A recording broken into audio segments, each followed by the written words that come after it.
કેમ છો મિત્રો? સત્ર 2માં આપ સૌનું હાર્દિક સ્વાગત છે. ધોરણ 8 વિષય વિજ્ઞાન, પાઠ 10 તરુણાવસ્થા તરફ. આગળના પાઠમાં આપણે પ્રજનન અંગો વિશે શીખી ગયા છે. તો હવે આ પાઠમાં પ્રજનન કેવી રીતે થાય છે, પ્રજનનની અવધિ કઈ છે, એ માટે પ્રજનન સક્ષમ બનવા માટે કયો સમયગાળો હોય છે, એ બધી વાત તરુણાવસ્થાને લઈને કરીશું. આપણે તરુણ બનવા જઈ રહ્યા છીએ ત્યારે કેટલીક સાવચેતી અને સાવધાનીઓની વાત આ પાઠમાં કરવામાં આવી છે. તો ચાલો નવા પાઠની શરૂઆત કરીએ. પ્રકરણ 10 તરુણાવસ્થા તરફ. અગાઉના પ્રકરણમાં તમે અભ્યાસ કર્યો કે પ્રાણીઓ કેવી રીતે પ્રજનન કરે છે. મનુષ્ય તેમજ ઘણા બધા અન્ય પ્રાણીઓ એક નિશ્ચિત આયુષ્ય એટલે કે ઉંમર સુધી પહોંચ્યા પછી જ પ્રજનન કરે છે. પ્રજનન એટલે શું? તો જે પેઢી દર પેઢી સાતત્ય જાળવી રાખવાની ક્રિયા, તેને પ્રજનન કહેવામાં આવે છે. અને મનુષ્યમાં પણ બે નર અને માદામાંથી નવું સંતતિનું નિર્માણ, તેને પ્રજનન કહે છે. અને પ્રજનન કરવા માટેની એક આયુષ્ય પછી જ, એક ઉંમર પછી મનુષ્ય પ્રજનન કરી શકે છે. તો આ પ્રકરણમાં તમે માનવ શરીરમાં થતા એવા પરિવર્તનનો અભ્યાસ કરશો કે જેના પછી તે પ્રજનન માટે સક્ષમ બને. તરુણાવસ્થા શું છે, તરુણ કોને કહેવાય, આ વગેરે વિગતો આપણે આ પાઠમાં મેળવીશું. પ્રકરણ 9માં તમે મનુષ્યના પ્રજનન અંગો વિશે અભ્યાસ કરી ચૂક્યા છો.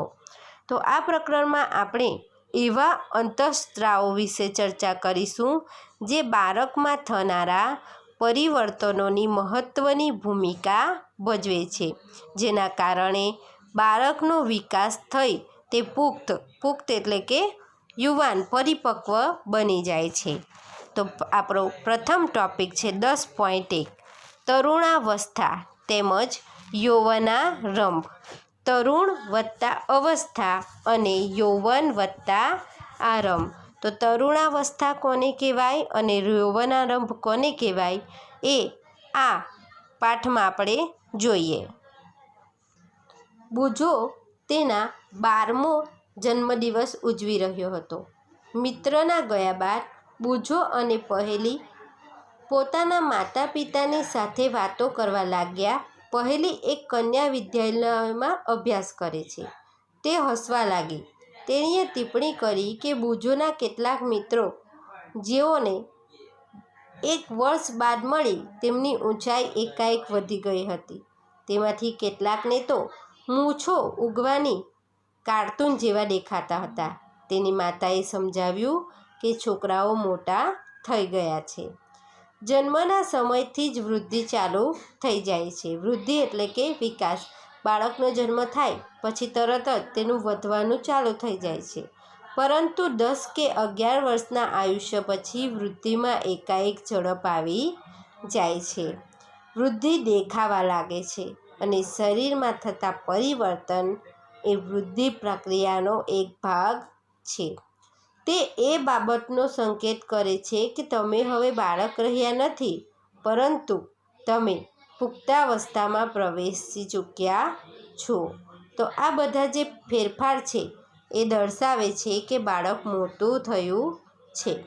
શરીરમાં જોવા મળતા આ પરિવર્તનની સમયમર્યાદા ક્યાં સુધીની હોય છે? તો પહેલીનો જવાબ છે કે જીવનનો આ એક અલગ જ પડાવ છે, જેમાં તમે બાળક પણ નથી રહ્યા અને પુખ્ત પણ નથી થયા. કયો પડાવ? તરુણાવસ્થાનો પડાવ. હું જિજ્ઞાસુ છું કે શું બાલ્યકાળ એટલે કે બાળક અને પુખ્તાવસ્થાની મધ્યની આ અવસ્થાનું કોઈ વિશેષ નામ છે? તો ચાલો જોઈએ. વૃદ્ધિ એક કુદરતી પ્રક્રિયા છે. જીવનકાળની આ અવસ્થામાં શરીરમાં એવા પરિવર્તન થઈને પ્રજનનની પરિપક્વતા પ્રાપ્ત થાય છે, જેને તરુણાવસ્થા એટલે કે તરુણાવસ્થા કહે છે. એડોલેસન્સ તરુણાવસ્થા લગભગ 11 વર્ષની ઉંમરથી પ્રારંભ થઈને 18 અથવા 19 વર્ષની ઉંમર સુધી રહે છે. આ અવધિને ટીન્સ એટલે કે તરુણ તમે જો છો કે 11, 12 પછી 13થી શરૂઆત થાય તો 13, 14, 15, 16 એટલે એમની પાછળ આવતા જે અંક છે ટીનના કારણે તેઓને ટીનેજર્સ તરીકે પણ ઓળખવામાં આવે છે. 13થી 18 કે 19 સુધી ઉંમર કહેવાતી હોવાથી તે અવસ્થાના બાળકોને તરુણો એટલે કે ટીનેજર્સ કહેવામાં આવે છે. છોકરાઓમાં આ અવસ્થા છોકરાઓની સાપેક્ષે 1-2 વર્ષ પહેલાં જ પ્રારંભ થઈ જાય છે. એટલે કે છોકરીઓ ઝડપથી તરુણ બને છે, જ્યારે છોકરાઓ 1-2 વર્ષ પછી તેમનામાં મેચ્યોરિટી એટલે પરિપક્વતા આવે છે. તરુણાવસ્થાની અવધિ વ્યક્તિઓમાં જુદી હોય છે. તરુણાવસ્થા દરમિયાન મનુષ્યના શરીરમાં અનેક બદલાવ આવે છે અને આ બદલાવ યુવાન વત્તા આરંભ એટલે કે યુવાનનો આરંભ થવાનો સંકેત છે. તેમાંથી સૌથી મહત્ત્વનું પરિવર્તન છે કે છોકરા-છોકરીઓમાં પ્રજનન ક્ષમતાનો વિકાસ થાય છે. તરુણોમાં પ્રજનન પરિપક્વતાની સાથે જ યૌવનારંભમાં સમાપ્ત થઈ જાય છે. જુઓ, તરુણોમાં પ્રજનન પરિપક્વતાની સાથે જ યૌવનારંભ સમાપ્ત થઈ જાય છે. એટલે કે જ્યારે આપણે પ્રજનન અંગો વિકાસ પામે છે એટલે આપણું તરુણાવસ્થા છે આપણી પૂર્ણ થઈ જાય છે. પહેલી અને બૂઝોને અહેસાસ થાય છે કે ઊંચાઈમાં એકાએક વૃદ્ધિ અને છોકરાઓમાં પાતળી દાઢી મૂછ ઉગવું એ કિશોરાવસ્થાના લક્ષણ છે. તે હવે યૌવનારંભમાં થતા અન્ય પરિવર્તન વિશે જાણવા માંગે છે. તો ચાલો જોઈએ યૌવનારંભમાં થતા ફેરફાર. તો પહેલો ફેરફાર છે ઊંચાઈમાં વધારો. ઊંચાઈમાં એકાએક વધારો યૌવનારંભ દરમિયાન થતો સૌથી દેખીતો ફેરફાર છે. આ સમયે શરીરના લાંબા હાડકાઓ તેમજ હાથ અને પગના હાડકાઓની લંબાઈમાં વધારો થાય છે, જે વ્યક્તિને ઊંચો બનાવે છે. પ્રવૃત્તિ 10.1 નીચે આપેલા ચાર્ટમાં છોકરો અને છોકરીઓની ઉંમરની સાથે ઊંચાઈમાં પણ વધારાની ટકાવારી દર્શાવે છે. કોલમ 2 અને કોલમ 3માં વ્યક્તિની ઊંચાઈની ટકાવારી દર્શાવેલી છે, જે કોઈપણ નિશ્ચિત ઉંમરે પહોંચવાથી પ્રાપ્ત થાય છે. ઉંમરને કોલમ 1માં દર્શાવવામાં આવેલી છે. ઉદાહરણ સ્વરૂપે 11 વર્ષની ઉંમરે એક છોકરો તેની પૂર્ણ ઊંચાઈના 81% પ્રાપ્ત કરી લે છે, જ્યારે છોકરી 88% પ્રાપ્ત કરે છે. અને આપેલા આંકડા માત્ર નમૂનારૂપ છે, જે જુદી જુદી વ્યક્તિઓમાં જુદા જુદા હોઈ શકે. અને તમારા મિત્રો માટે પણ કોષ્ટકનો ઉપયોગ કરો અને તેની પૂર્ણ ઊંચાઈનું અનુમાન લગાવો. તો જુઓ, અહીં જોઈ શકો છો કે આપણને ચોપડીમાં એક કોષ્ટક આપેલો છે. આ કોષ્ટકમાં 8 વર્ષની જે ઉંમર છે તેમાં છોકરાઓ 72% ઊંચાઈ પ્રાપ્ત કરી લે છે અને છોકરીઓ 77%.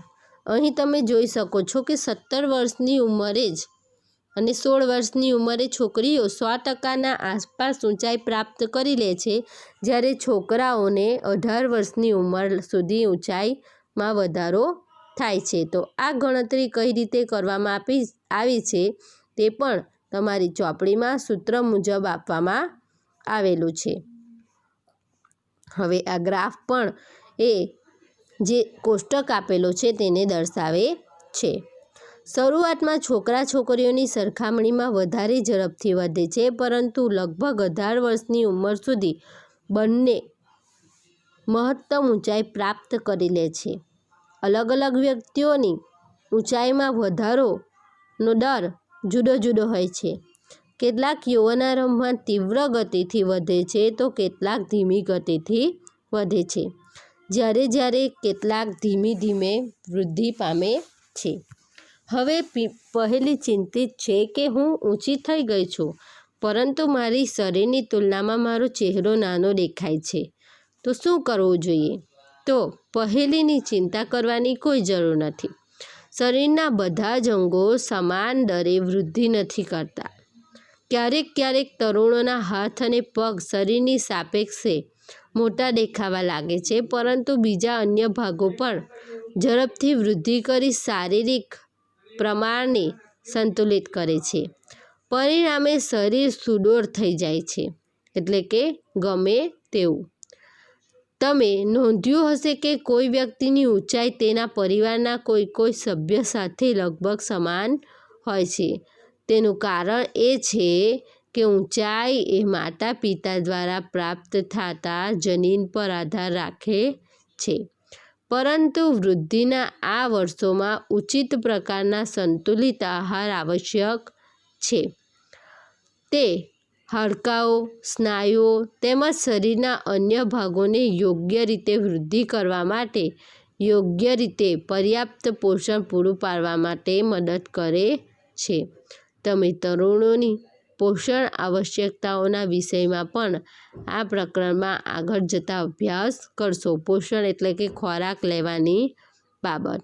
હવે આપણો બીજો ફેરફાર છે શારીરિક આકારમાં બદલાવ. તમે નોંધ્યું હશે કે તમારા વર્ગમાં કેટલાક વિદ્યાર્થીઓના ખભા તેમજ છાતીનો ભાગ નીચલા ધોરણમાં અભ્યાસ કરતા વિદ્યાર્થીઓની સરખામણીએ પહોળો હોય છે. તેનું કારણ એ છે કે તેઓ યૌવનારંભમાં પ્રવેશ કરી ચૂક્યા છે. વૃદ્ધિના કારણે ખભાનો ભાગ ફેલાઈને પહોળો થઈ જાય છે અને છોકરીઓમાં કમરની નીચેનો ભાગ પહોળો થઈ જાય છે. વૃદ્ધિના કારણે છોકરાઓમાં શરીરના સ્નાયુઓનો વિકાસ છોકરીઓના વિકાસની સરખામણીએ વધુ હોય છે. અર્થાત તરુણાવસ્થામાં છોકરા અને છોકરીઓમાં જોવા મળતા બદલાવ અલગ અલગ હોય છે. છોકરાઓમાં સ્નાયુઓનો ભાગ એટલે કે મસલ્સ એ વધી જાય છે.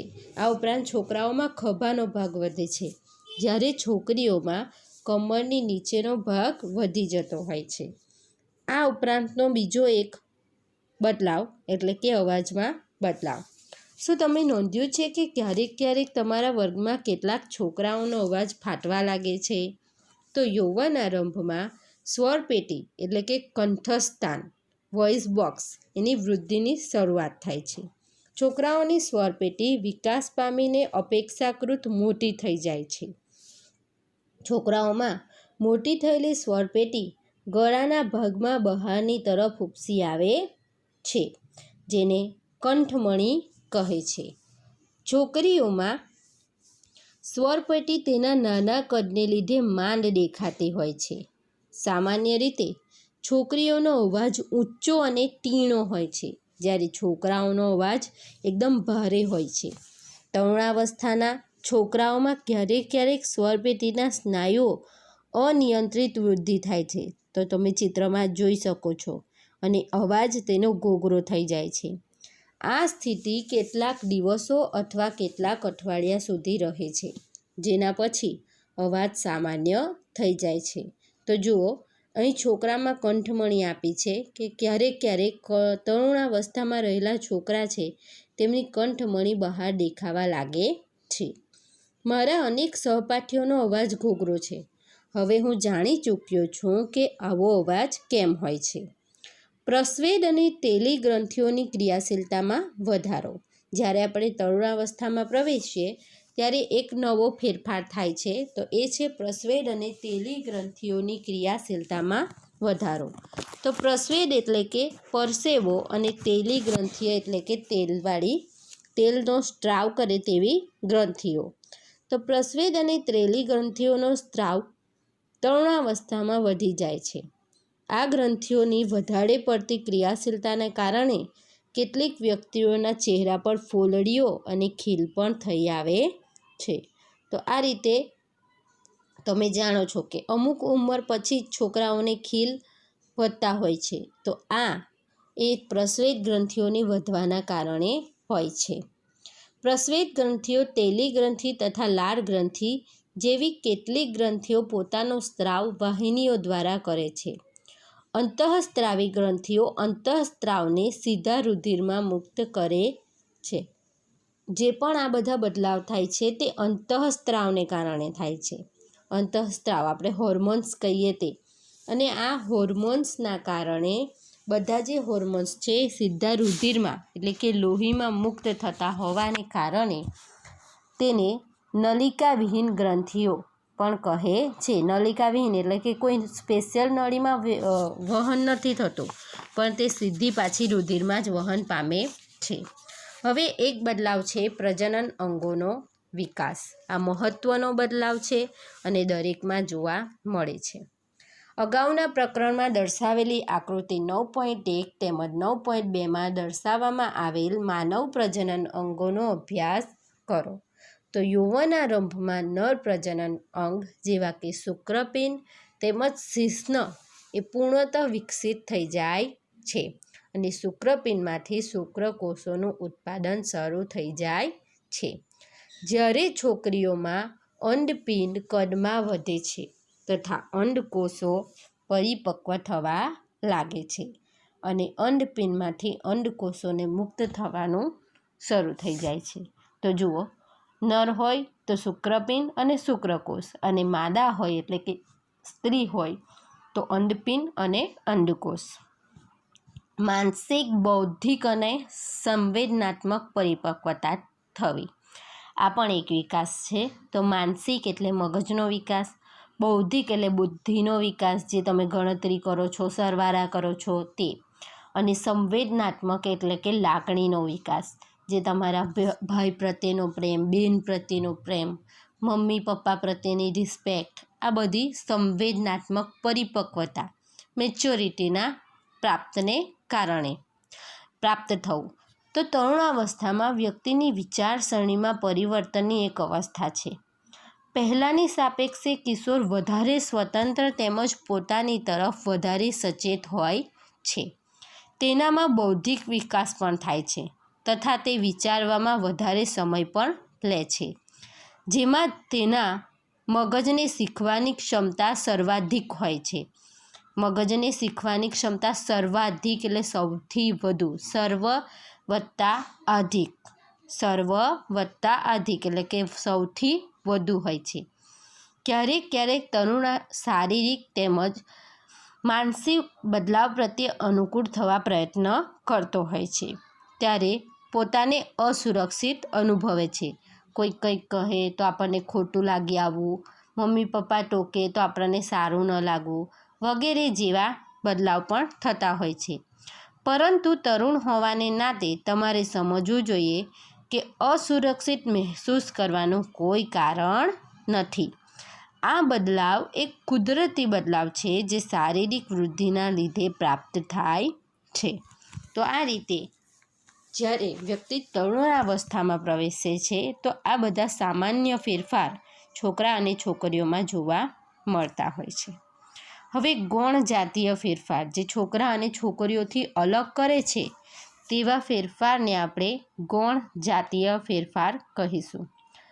તમે પ્રકરણ 9માં અભ્યાસ કરી ચૂક્યા છો કે શુક્રપિંડ અને અંડપિંડ પ્રજનન અંગ છે તે જન્યુઓ એટલે કે કોષો જેવા કે શુક્રકોષ અને અંડકોષ ઉત્પન્ન કરે છે. યૌવનારંભમાં છોકરીઓના સ્તનનો વિકાસ થાય છે, સ્તન એટલે કે છાતીનો ભાગ, તથા છોકરાઓના ચહેરા પર વાળ ઉગવા લાગે છે એટલે કે દાઢીમૂછ ઉગવા લાગે છે. આ લક્ષણો છોકરી અને છોકરાઓથી અલગ પાડે છે અને આવા લક્ષણોને ગૌણ જાતીય લક્ષણ કહે છે. છોકરાઓની છાતી પર વાળ ઉગવા લાગે છે અને છોકરા અને છોકરી બંનેના બગલમાં તેમજ જાંઘની ઉપરના ભાગ એટલે કે પ્યુબિક વિસ્તારમાં વાળ ઉગવા લાગે છે. જાંઘની ઉપર અને પેટની નીચેનો ભાગ, આ ભાગ છે તેને પ્યુબિક વિસ્તાર તરીકે આપણે ઓળખીશું. બુજો અને પહેલી બંને જાણવા માંગે છે કે યૌવનારંભમાં થતા આ બદલાવની શરૂઆત કોણ કરે છે? આ બધા પાછળનું જવાબદાર કારણ શું છે? કોણ છે જે આ બધા બદલાવ કરે છે? તો તે માટે છે તેનો સીધો સાદો અને સરળ પ્રશ્નનો જવાબ છે કે તરુણાવસ્થામાં જે બધા જ બદલાવ થાય છે તે અંતઃસ્ત્રાવો એટલે કે હોર્મોન્સ નિયંત્રિત કરે છે.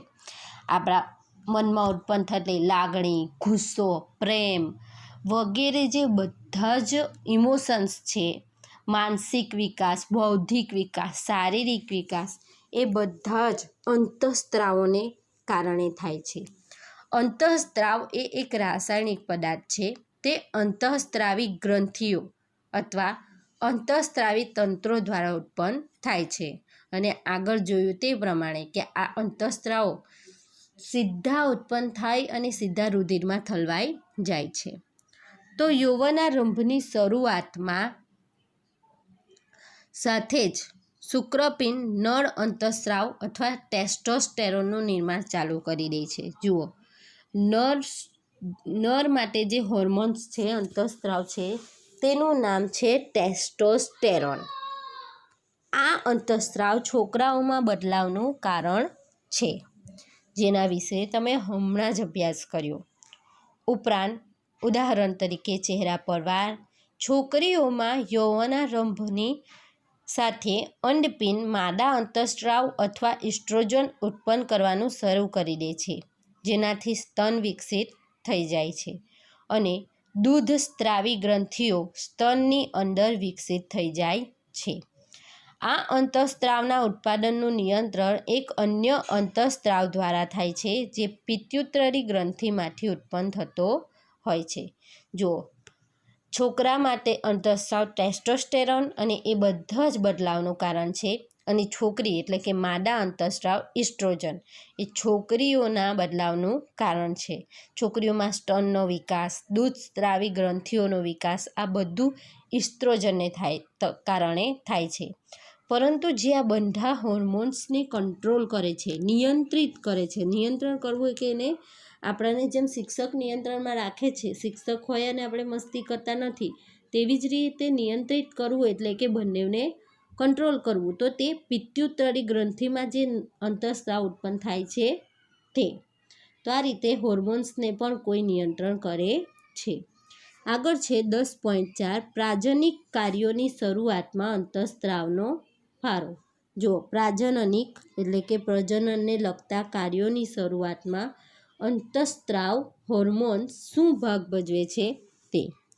તો અંતઃસ્ત્રાવી ગ્રંથિઓ અંતઃસ્ત્રાવને રુધિરમાં સીધા જ ઠાલવે છે, જેનાથી તે શરીરના વિશિષ્ટ ભાગ અથવા લક્ષ્યાંક સ્થળ સુધી પહોંચી શકે. લક્ષ્યાંક સ્થળ અંતઃસ્ત્રાવ સાથે પ્રતિક્રિયા કરે છે અને આપણા શરીરમાં અનેક અંતઃસ્ત્રાવી ગ્રંથિઓ કે નલિકાવિહીન ગ્રંથિઓ છે. એટલે કે અંતઃસ્ત્રાવ સીધો લોહીમાં જાય છે, લોહીથી જે લક્ષ્ય સ્થળ છે ત્યાં સુધી જાય છે અને ત્યાં બધી પ્રતિક્રિયાઓ કરવા લાગે છે.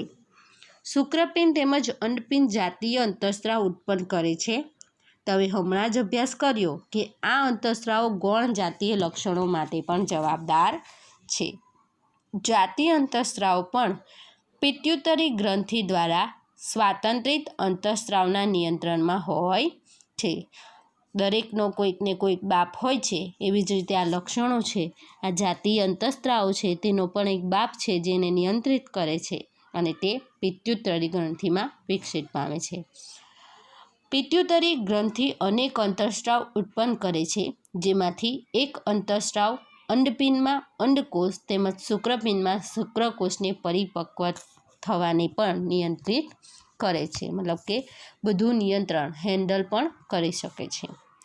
પિત્યુતરી ગ્રંથિમાંથી સ્ત્રાવિત અંતઃસ્ત્રાવ પ્રજનન અંગો એટલે કે ટેસ્ટોસ્ટેરોન નરમાં તથા ઇસ્ટ્રોજન માદામાં ઉત્પન્ન કરવા પ્રેરિત કરે છે.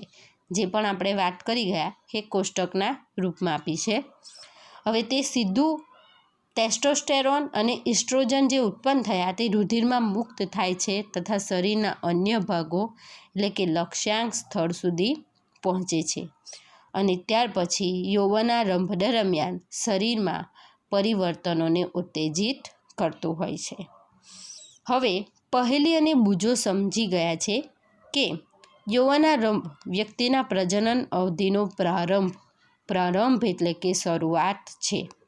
જ્યારે વ્યક્તિ પ્રજનન ક્ષમતા પ્રાપ્ત કરે છે પરંતુ તે જાણવા માંગે છે કે શું પ્રજનન અવધિ એકવાર શરૂ થઈ જાય પછી જીવન પર્યાપ્ત ચાલુ રહે છે કે અમુક સમય પછી પૂર્ણ થઈ જાય છે.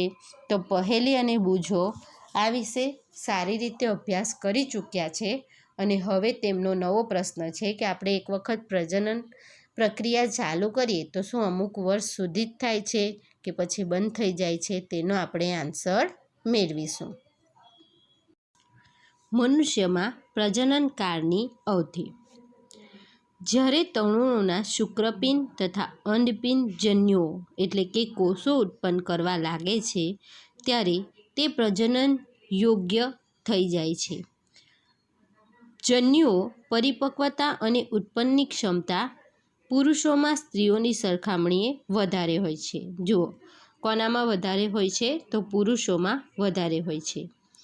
સ્ત્રીઓમાં પ્રજનન અવસ્થાનો પ્રારંભ યૌવનારંભથી એટલે કે 10 થી 12 વર્ષની ઉંમરે થઈ જાય છે તથા સામાન્ય રીતે 45 થી 50 વર્ષની ઉંમર સુધી ચાલ્યા કરે છે.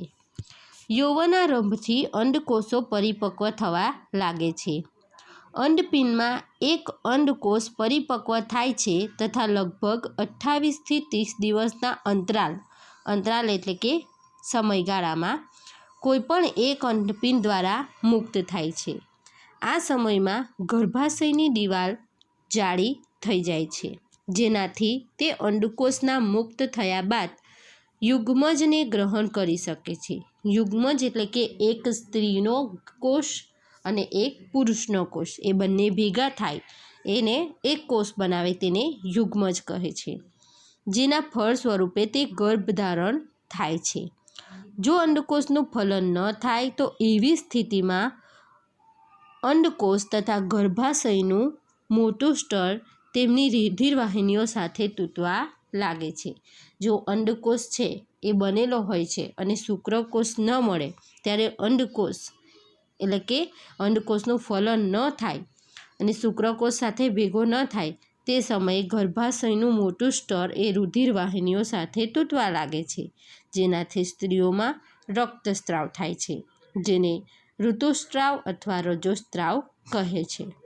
ઋતુસ્રાવ લગભગ 28 થી 30 દિવસોમાં એકવાર થાય છે.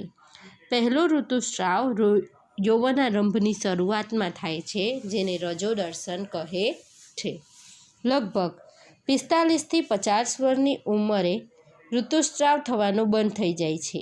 ઋતુસ્રાવ બંધ થઈ જવાની ક્રિયાને રજોનિવૃત્તિ કહે છે. જુઓ, શરૂઆતને રજોદર્શન કહેવાય અને અંતને રજોનિવૃત્તિ કહે છે. તો આ તમને તફાવતમાં પૂછાઈ શકે છે. પ્રારંભમાં ઋતુસ્રાવ ચક્ર અનિયમિત થઈ શકે તથા તેને નિયમિત થતાં કેટલોક સમય લાગે છે. પહેલી કહે છે કે સ્ત્રીઓમાં પ્રજનનકાળની અવધિ રજોદર્શનથી રજોનિવૃત્તિ સુધીની હોય છે. શું તે સાચું છે? તો હા, પ્રજનનકાળની જે અવધિ છે તે દર્શનથી રજોનિવૃત્તિ સુધીની હોય છે. હવે ઋતુસ્રાવનું ચક્ર એ નિયંત્રણ અંતઃસ્રાવો દ્વારા જ થાય છે. આ ચક્રમાં અંડકોષનું પરિપક્વ થવું, મુક્ત થવું, ગર્ભાશયની દિવાલનું જાડું થવું, ફલન ન થવાની સ્થિતિમાં તૂટવું એ બધું તેમાં સામેલ છે. આ બધું શેના કારણે થાય છે? તો ફરીથી આ બધું અંતઃસ્રાવ દ્વારા થાય છે. જો અંડકોષનું ફલન થઈ જાય તો તે વિભાજન કરે છે અને ગર્ભાશયમાં વિકાસ થવા માટે સ્થાપિત થાય છે અને જે માદા છે એ ગર્ભ ધારણ કરી બાળકને જન્મ આપે છે.